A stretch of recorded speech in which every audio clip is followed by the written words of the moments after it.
All right, fantastic. So I think we should begin, and we will let people come in as they're joining us for this session. Welcome, everyone. Welcome to the last session of People Matters Talent Tech Evolve Virtual Conference 2018. It has been an exciting conference so far. A new experience for a lot of you, maybe a repeat experience in terms of attending a virtual conference. But we've really enjoyed hosting all of you for our virtual conference, and I'm just so excited about our closing session. Our time is now bringing it all together. And I don't think we could have summed up or closed this conference with any session better than this. And It is such an exciting topic that we're going to discuss today, which is really an action-based presentation on what we should and can do as an HR community to prepare ourselves for future. And we have the privilege of having with us Jason Averbook, who's the CEO and co-founder of Leapgen.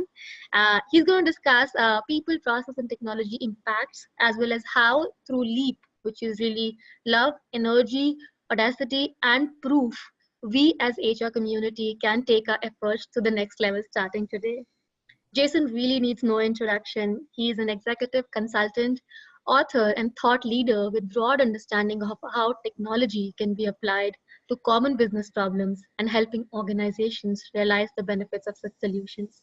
At Leapgen, he is driving the future of work in organizations worldwide, both and helping to prepare the world for the epic changes now and into the future. Jason, thank you so much. I know it's early in the morning for you, but thank you so much for joining us for this session. No, it's great. I'm so excited to be here, and thank you. Thank you for having me virtually now, and then in India in August. So really excited to be here. Thank you so much, Jason. So, Jason, with that, I will hand it over to you to take us through this session. Great, brilliant. And I assume everyone knows how to ask questions. Is that right during the session? Do you want to tell them just in case? Because we want this to be as interactive as humanly possible. Sure, absolutely, Jason. So folks, you can use the Q&A tab to ask questions like you've been using so far. I know you're an expert at it already. So like Jason said, he will pick up questions between the session as well if you have any questions. So feel free to drop in using the Q&A option. Great, thank you. And also feel free to tweet away at Talent Tech Evolve. Would love to see your thoughts there. So let's go ahead and get started. I'm going to go ahead and move into our opening slide. Hopefully, I'll get a thumbs up from someone if they can see the slide. Perfect. Okay, so there's my Twitter handle at Jason Averbook, and thank you for the kind introduction. So really quickly, I don't have to spend a lot of time on Leapgen, but really quickly, I want to talk about what Leapgen does. And this will kind of help frame the conversation here and how it all is going to tie together everything you've been hearing in the 3 days. So really what Leapgen is made up of are these 3 areas. First of all, understanding how do we deliver services for today's worker. Second, how do we design an experience for today's worker that actually is going to get them interested / excited / addicted to using that technology. And then third, what's the technology? What are the systems? Are they homegrown? Are they cloud, et cetera? Are they client server? Are they DOS? I'm just kidding. We're not going to go back that far. But what are the systems? So if we think about this, we're thinking about who's doing the work, how the work is being done, and then how we're actually leveraging technology to drive these changes forward. And the work we do is everything from on-site, in-person type consulting to coaching, to training classes. So like I said, really excited to bring a lot of that to India in August, and look forward to look forward to being there. So let's talk about what you've been hearing at the event so far. You've been hearing a lot of things around culture, around engagement, around how to tie to business, strategy, and we're going to talk about that. But what I want to start with is I want to start with the end. And I want to start with the end of after 25 years of being in this space, doing system implementations, doing program management, doing strategy consulting, as mentioned, what is the equation for success in today's world? And really the thing that I see most common around the world when it comes to the equation for success, is a great balance around people, process, and technology. Now we know that's an overused cliche, but I really want to take a second to help you understand why it's so important when it comes to what we're talking about today. First, from a people standpoint, who are the people that we're pushing our message to? Who are the people we're pushing our technology to? And this audience has changed. It's changed from HR to the workforce. Hands down, it has changed. And what that means is if your processes haven't changed, if the way you've deployed those processes haven't changed, you're not meeting the needs of the workforce today. Huge, huge miss. Second, what are our processes? I don't want to simply automate the stuff I've been doing forever that hasn't worked or that hasn't gotten me the data that I need. I want to digitize. So not just automate, but how do I digitize? And then thirdly, what's the technology? Now, where do most people start? I wish I could chat with all of you interactively, which I'll be able to do in India. Where do most people start? They start with the technology. And when they start with the technology, what happens? They miss. It's like throwing a dart blind. We must start with what we want to achieve. And then how do we align our people and process to that? And then determine what's the technology. Really, really important. And I can't stress it enough up front. Now, why is the people audience changing, and why are our processes being digitized? It's because of this quote, and I love using this quote from Jack Welch, which is, if the rate of change on the outside exceeds the rate of change on the inside, the end is near. This is basically saying the way that I'm doing everything in my life today is through my mobile device. Okay, so I'm ordering a car. I'm listening to music. I'm scheduling baseball games with my kids. Whatever it is that I'm doing through this device. And guess what? It's easy. It's easy to use. Guess what? There's no training. There's no change management. Now, is there marketing? Oh my goodness, yes. But very, very important to think about what's happening on the outside. And people always ask me, so I'm just finishing my new book, which will be available in the India conference actually in August, about the experience, workforce technology, HR technology, and the experience. And people always ask me, how do you keep up with this? What's going on? Watch what's happening on the outside and then think about how to relate that on the inside. Okay, so we have to keep up on what's going on the outside. I truly think this quote makes a ton of sense, and I think it's what we're all going to be giggling about shortly, which is having a digital strategy will soon be as ridiculous or look as ridiculous as having an electricity strategy. I'm not going to ask people to do Q&A on this thing or put in the Q&A yes or no, but when I work with organizations, I oftentimes hear them say that they don't have a quote unquote digital strategy.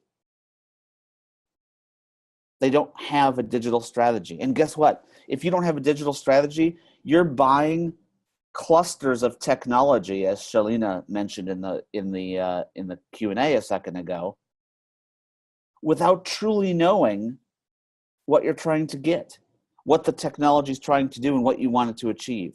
So having that digital strategy is key. Now, 5 years ago, we all were asking ourselves this question: what's this cloud stuff? What's this cloud stuff all about? And if we can just get to the cloud, the seas part and everything's beautiful. Well, guess what? We are now not one camp, but 3 camps. And those 3 camps are A, I'm working on it. So how do I get there? Why? How do I get to the cloud? Second of all, there's this group that's gotten there and they're like, really? This isn't everything I thought it was going to be. This didn't change my life that much. And then third, there's the group that's really thinking about how to be digital pioneers. So how do we blaze the path? How do we innovate? And the 2 buckets that I love, well, actually I love all 3 buckets, but the 2 buckets I love the most are the working on it, because that group can leapfrog to the digital pioneers. And then there's the digital pioneers. Now, unfortunately, there's a whole group that's stuck in the middle. And that doesn't mean you're like a lost cause. But what it means is that we have this amazing opportunity to say, did we build a foundation in what we went to in the cloud that's going to allow us to build going forward? So let's think about what's surrounding us on a day-to-day basis. It's consumerization. It's all about consumerization, and it's all about, how do I shop? How do I buy things? And it's all about experience. My experience, I happened to be in a hotel. I flew all night last night. I happen to be in a hotel right now. When I got to the hotel, before I even said my name to the person working at the front desk, they said, "We're sold out." I said, "Well, I have a reservation, and it was for last night." And I confirmed it. They said, "Sorry, we're sold out." I said, "Could you just check?" She looked at her computer. There was my name. There was my room. What's my first experience? My first experience is not good. My first experience is not good. If I order an Uber and the great user interface, but the car never shows up, what happens? Bad experience. If I order something on a great shopping site, my favorite user interface, great interface, the product never comes, what is it? Bad experience. So my goal in everything that we're talking about today is how do we take everything that we've heard throughout this Talent Tech conference and think about how do I provide it in the concept of an experience. And I'm going to challenge you to say that today's HR and workforce technology needs to be the IV or the intravenous that delivers our capability. So we have to think digital first. Any capability that we're thinking about delivering from an HR standpoint, we have to think digital first. If we don't, we're missing a tremendous, first of all, why would we not? Why would we not? There are people all day long, they're going to say, well, our people don't have the technology, they're not ready, it's not easy to use, et cetera, et cetera, et cetera. That doesn't mean you don't think digital first. You might discount it and say it doesn't make sense right now for whatever reason. But there is zero HR capability in the world today that I think about that I shouldn't be asking myself, A, how do I do digital? And then B, how do I think about my HR technology as that intravenous out to the workforce? Now, why does workforce experience even matter? It matters in everything from recruiting to retaining people to the productivity to the retention. It's everything. So why do I shop at a certain place? Why do I date a certain person? Why do I eat at a certain restaurant? It's all tied to experience. The same thing is true for why people are going to work at your organization. It's all tied to experience. And what you've heard throughout Talent Tech Evolve, whether it be culture, whether it be recruiting, whether it be how to tie HR to business, all of those things, what I'm trying to do is I'm trying to, as HR, align myself to the business, A, but then B, deliver capabilities to the workforce. And guess what? Those capabilities are not HR capabilities. Those capabilities are not HR capabilities. Those capabilities are workforce capabilities. So when we think about that world we live in today, what are the four key things? The four key things that are a must. The first is having a great foundation. The second is truly thinking about experience, and we'll talk about that in a second. The third, automation versus digitization, and there's a great question that's come in on that.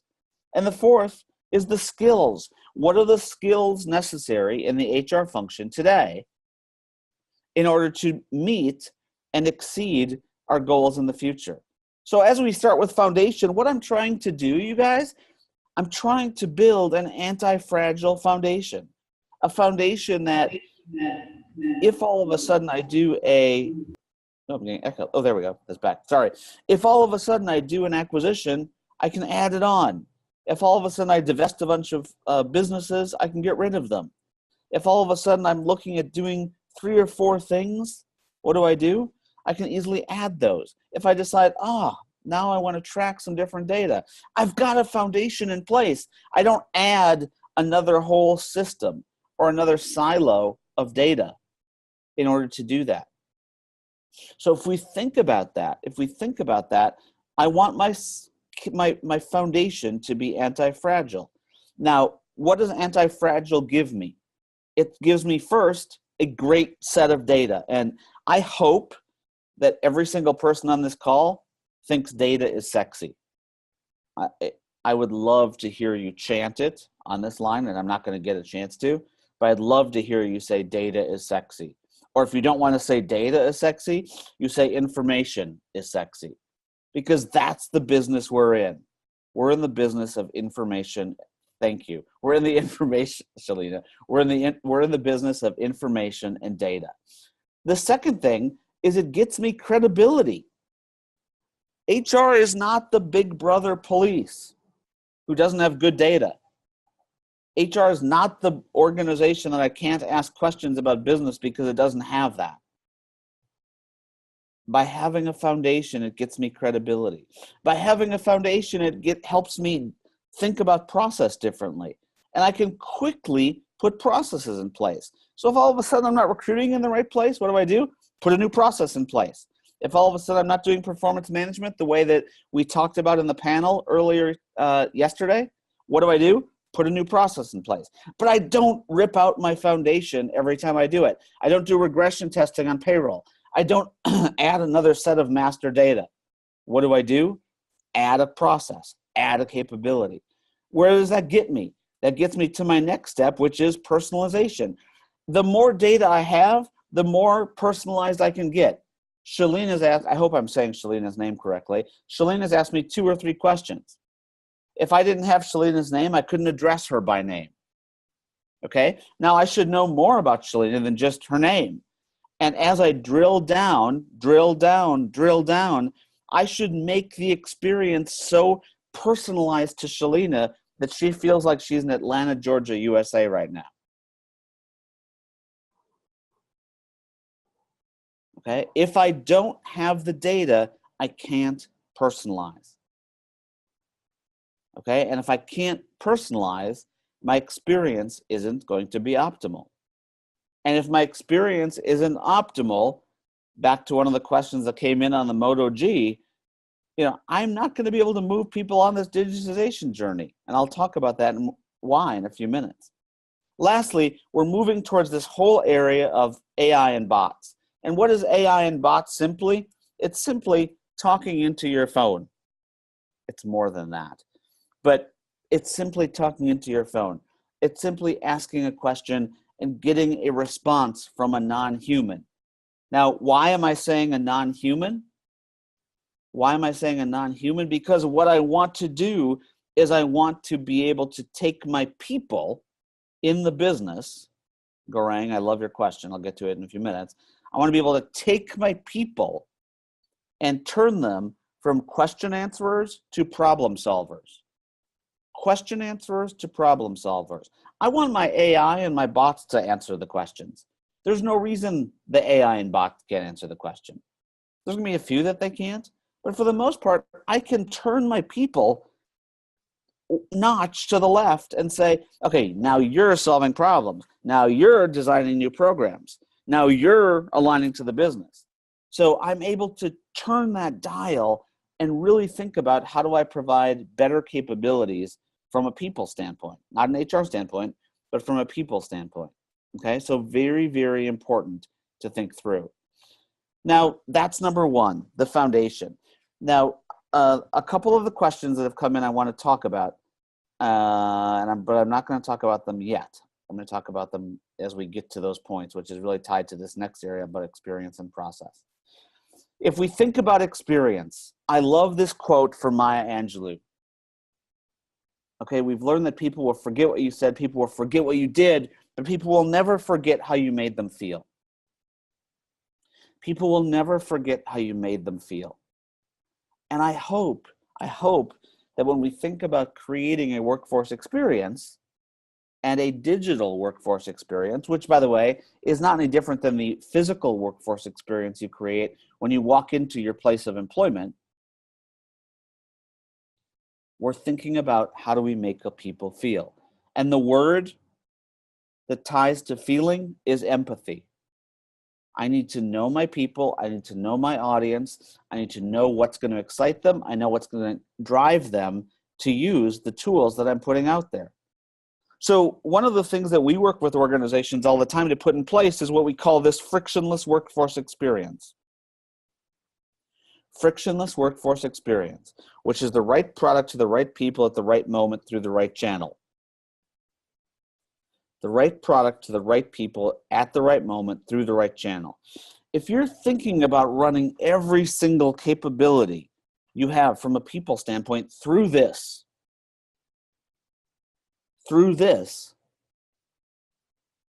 what you're going to do is you're going to think about, hey, when someone's changing their address or when someone's getting married, what do I do? Who are the right people? What's my audience? What's the right moment? When they need it?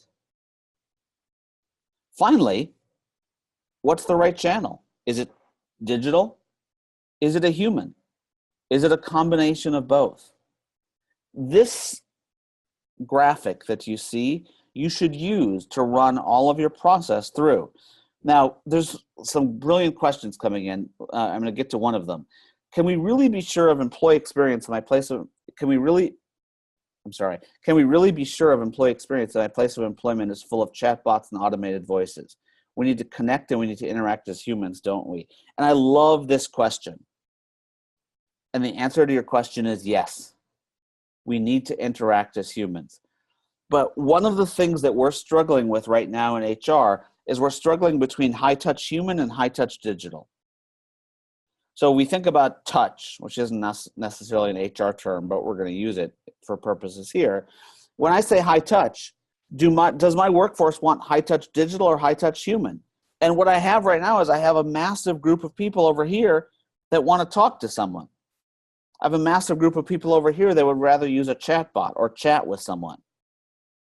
And the concept of connecting with humans, we do for certain things, and we don't for certain things. So if you think about that, that's what drives this concept of right product, right people, right moment, right channel. Do I want to go to a bot, or do I want to go to a human? Now, there's two questions that came in, once again, two more questions that are tied to workforce experience is so intangible. How do we justify the investment? And how do we quantify experience with business outcomes?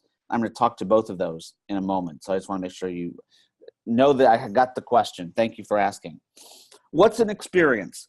An experience, simply put, is transaction plus interaction. Transaction plus interaction equals my experience. So if I'm just putting out a bunch of naked transactions, change my address, get married, have a baby, blah, blah, blah, blah, blah, blah, blah, do my performance review, hit save. There's no interaction there. Interaction is all of the other stuff, the knowledge, the collaboration, the analytics that go along with that to create that quote unquote experience. If I'm thinking truly about that, what I want to see on my screen, whatever screen I'm looking at, is more than just the transaction. I need to get to help. I need to get to some knowledge very, very quickly without going to multiple databases. And I need to get my data from an analytics standpoint. If I don't do that, once again, I'm creating a bad experience. So if what's the price of a bad experience? What's the price of a bad experience for this person on here who's anonymous, who said workforce experience is so intangible? Is engagement intangible? Is keeping an employee intangible? Is the output of an employee intangible? The average employee spends 60% of their time searching for data on our intranets and portals, or searching for how to get things done. Is the output of our employee intangible? Is actually measuring the performance and teaching our people intangible? I would argue none of those are intangible. Now, they may be harder to measure, but I would argue none of those are intangible.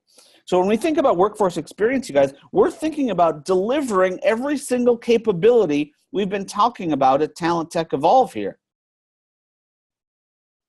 We're not just talking about a portal or an intranet. We're talking about how do we deliver capabilities to our people to make them want to stay working with us. Or as a recruiting professional, to be able to make sure I'm finding the right people. All of this, you guys, all of this is tied into my digital workforce experience. It's more than modules. People don't work with modules. We might in HR, we work with modules all the time. People interact with experiences. So when we think about this, we must think about how do we deploy experiences. Now, to do that, we have to leverage design thinking. We have to leverage design thinking. And I would say anyone in HR that's not getting up to speed or skilled on design thinking and personas is going to be in a world of hurt. Because if we don't do that, what we're doing is we're doing our peanut butter spread that we've always done in HR of pushing stuff out. I need to know people. I need to know what makes them tick. In this case, this is Maria. She's our centralized scheduling rep. What tools does she need? When does she need them? How do I get them to her at her fingertips when she needs them to do her work? Versus searching online and going into my intranet link farm and searching for stuff. Guess what? That's not going to work. And guess what people do? They go online or they tell their neighbors or they tell their friends. It is hard to get stuff done in this organization. As a recruiter, that's deadly. Because I might do an amazing job recruiting people, and then all of a sudden, what's the last thing they do? Look online at the reputation of the company, and it says hard to get things done. Bad processes. Management doesn't care. Guys, if you see management doesn't care or managers don't do a good job, delivering a workforce experience to people that's coaching, that's providing tips, that's providing learning, that's personalized to me, Shalina, saying, Shalina, I totally today's Wednesday. Today's Thursday. It's International Women's Day. I want you to know we're thinking about you. Those types of things are so, so important to make people feel that this is a great place to work. Third thing, how do I go from automation to digitization? What's the difference? Taking something and putting it online is automation. Digitization is rethinking my process to create new value. And what am I really doing? As I'm starting to get into this world of AI and bots, I want you guys to think about not creating processes, but creating conversations. Okay? So in this case, I have a death in the family. A bot is saying, I'm sorry to hear about your loss. Now, if you have a death in the family, do you want to talk to a bot? No, probably not. Maybe, maybe not. But probably not. So if I have a death in the family, the word death, what do? Human, right to a human. If I'm trying to find what my policy is on taking a day off, do I need to talk to a human? Maybe I want to, that's an option, but maybe I want to find the answer myself. If I want to find out how to align myself to a tangible business outcome, as the captain asked here a second ago, what do I do? First I'm going to do is search online. Or, hey, Siri, how do I align myself to a tangible business outcome?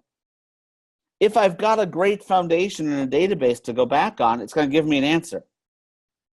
I'm going to talk about that question, Captain, in a second because I think it's brilliant. But what I want to do with my digitization is I want to move from adoption to addiction. I don't want to measure how many times people log in. That means nothing.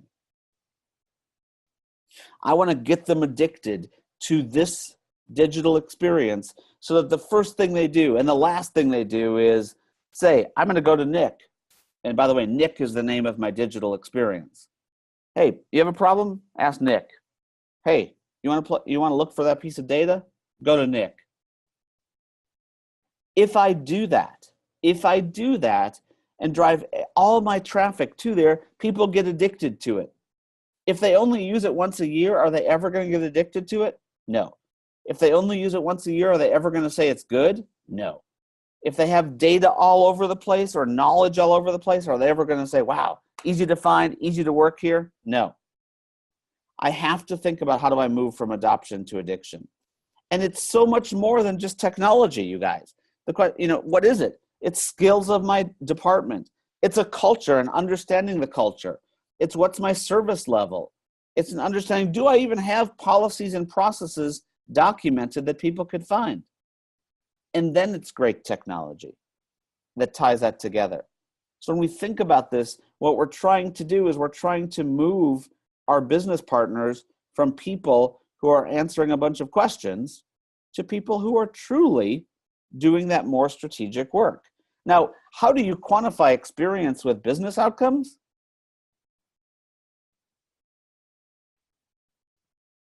If you don't see that by putting in place a solid experience foundation and tool so that your HR business partners can be aligned to the business and solving business problems versus answering questions, I mean, that's one of the biggest ways to quantify.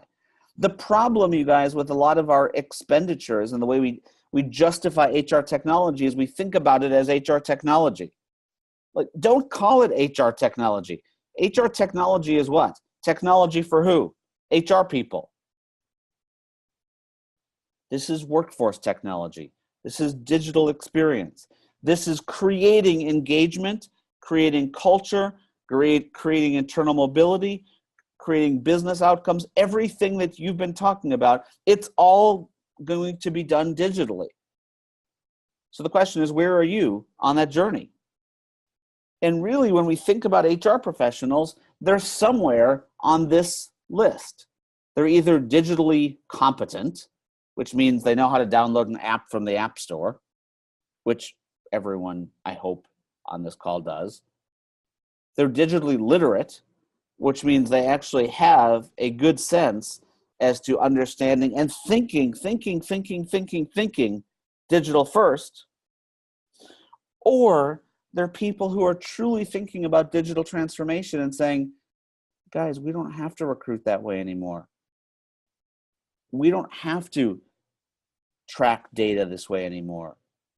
We don't have to string together 8 places for people to go to do anything.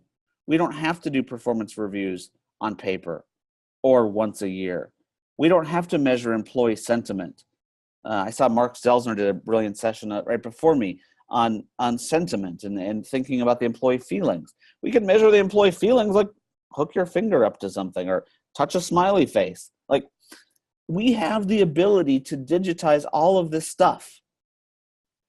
But we're so oftentimes stuck in our old school HR thinking that we forget about that stuff. So I think one of the answers, and I've been saying this for a long time, is to kill HRIS.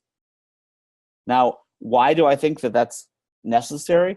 Because I think most people think of most HR people don't think about digitization and technology unless you work in HRIS. And I think that's flawed and wrong. I think every single HR person in a function of HR needs to be able to think about digital first, needs to be able to have a conversation about digital. That doesn't mean you have to be able to code. It doesn't mean you have to be able to come up with a strategy or a technical strategy.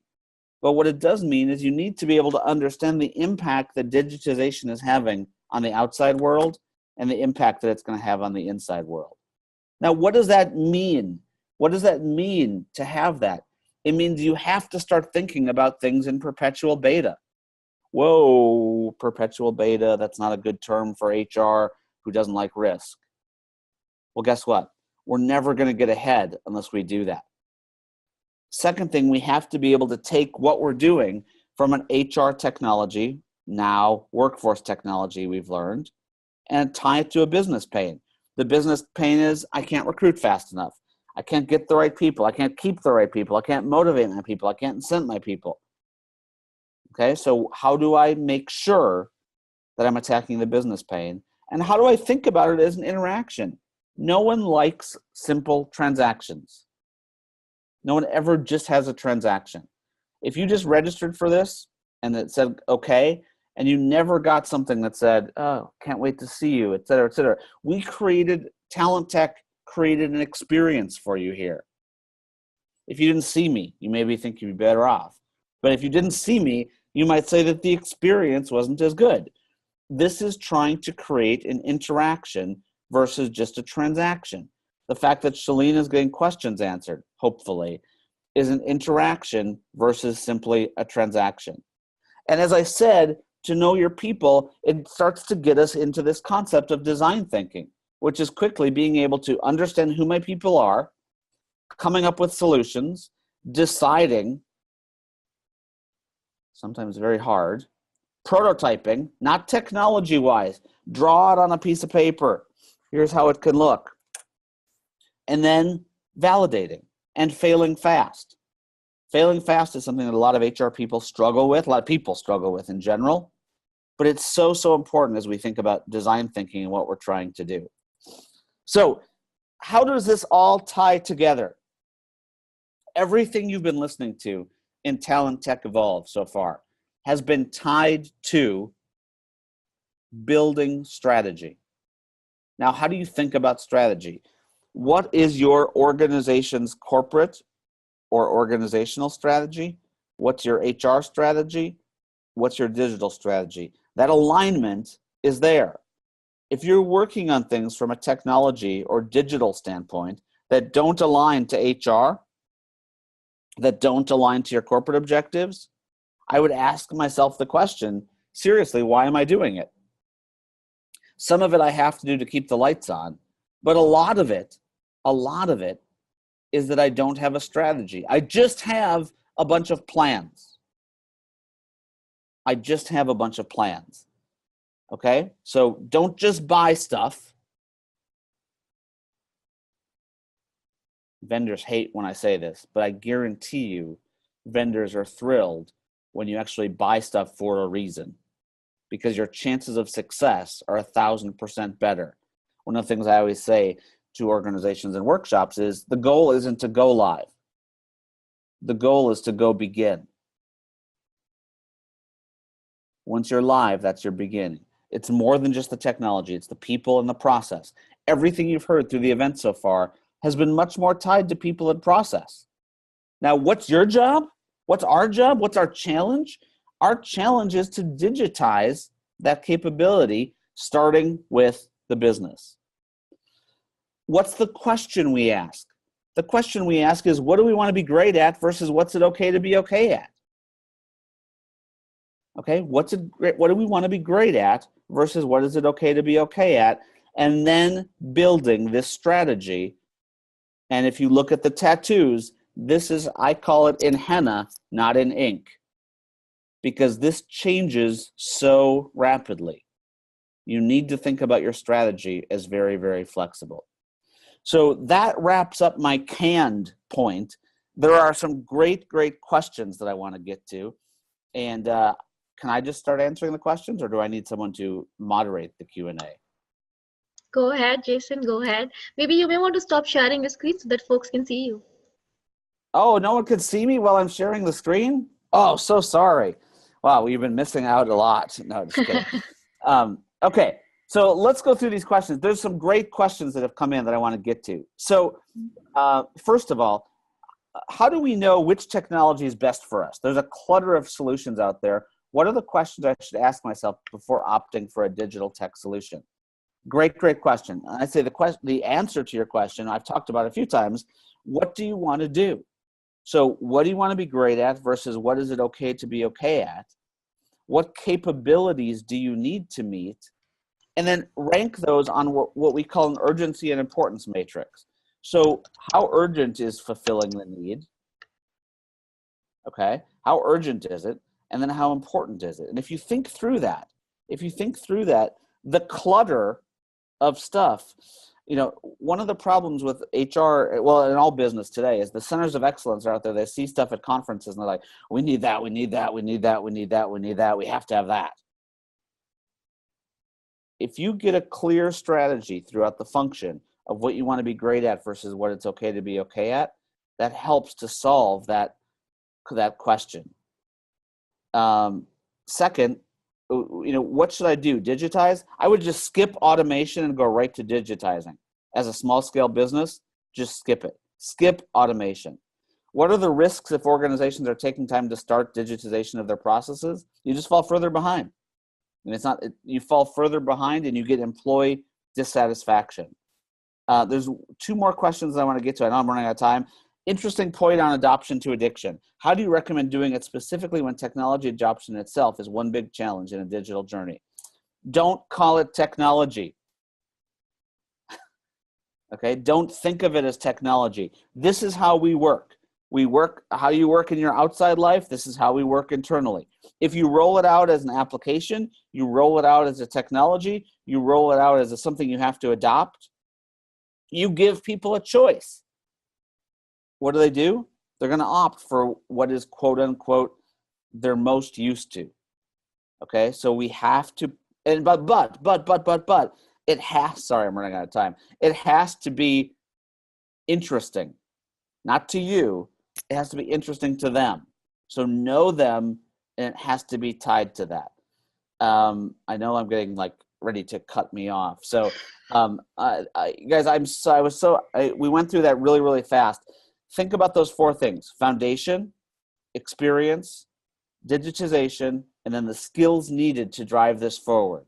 I'm so excited to be able to present this here today as we kind of close this, and how we think about this digitization as the IV, or the intravenous, that pulls the whole event together. And I can't wait to see everyone in August at the conference. So at this point, I'm going to turn it back over to our organizers, who I think have a little something to show us about the conference. Sure, Jason. Thank you. Thank you so much. And I'm so sorry we couldn't take so many questions, but we will share these questions with you, Jason, offline. And if your calendar permits, please feel free to respond offline, and we will share it with the audience. And before I show what Jason actually mentioned about the conference in August, which is Tech HR, let me just share the last secret code for the leaderboard contest of Talent Tech Evolve. The secret code is very simple. #LEAP19. #LEAP19. So I hope you've made a note of the last secret code for the leaderboard contest. And with that, ladies and gentlemen, we've really come to the end of People Matters Talent Tech Evolve Virtual Conference 2018. It's been fantastic 3 days. We have more than 3 million of social reach. We've had 25 plus hard hitting sessions. We've had people joining us from 84 plus countries, and we've had conversations, more than 1,500 conversations in the networking zone. It's been a buzzing 3 days. Thank you so much, everyone. And I would like to thank our partners as well for the conference, our diamond partner Oracle, talent search partner Indeed, education technology partner Degreed, learning and technology partner N Paradigm, HR tech partner People Strong, talent assessment partner Metal, digital learning partner Skillsoft, and our startup exhibitors Time to Know and Tomorrow Co-Create. I will close this evening and this conference with a video of our upcoming conference in August, Tech HR. I hope you enjoy this video. So here you go.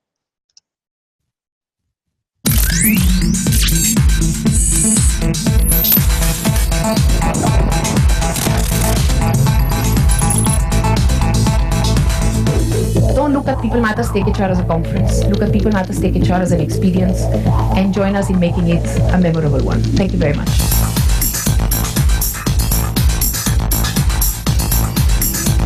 You can't be world class if your systems make your firm dysfunctional.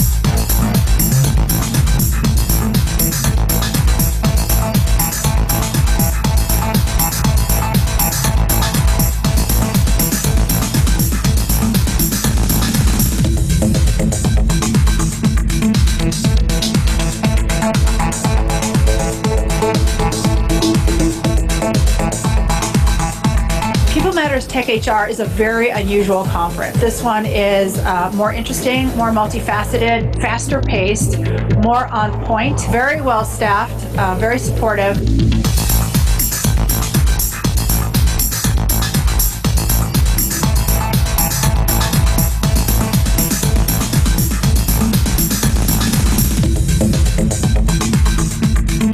We got access to a lot of people, decision makers who are working in companies, who can actually get us access to a lot of market opportunities.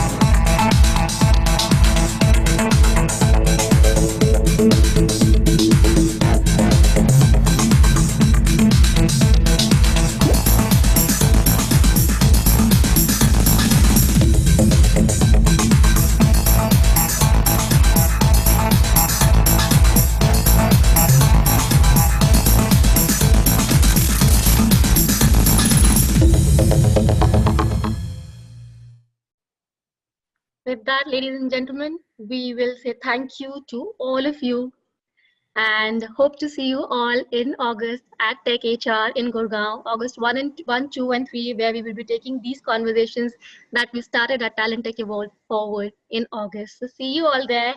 Thank you so much, everyone. Thank you, Jason, for taking the last session and closing this conference so beautifully. Thank you, Jason. Thank you, everyone out there, for being an audience, such a fantastic audience across 3 days. Hope you enjoyed. Thank you, and have an inspiring day, evening, and afternoon ahead. Thank you.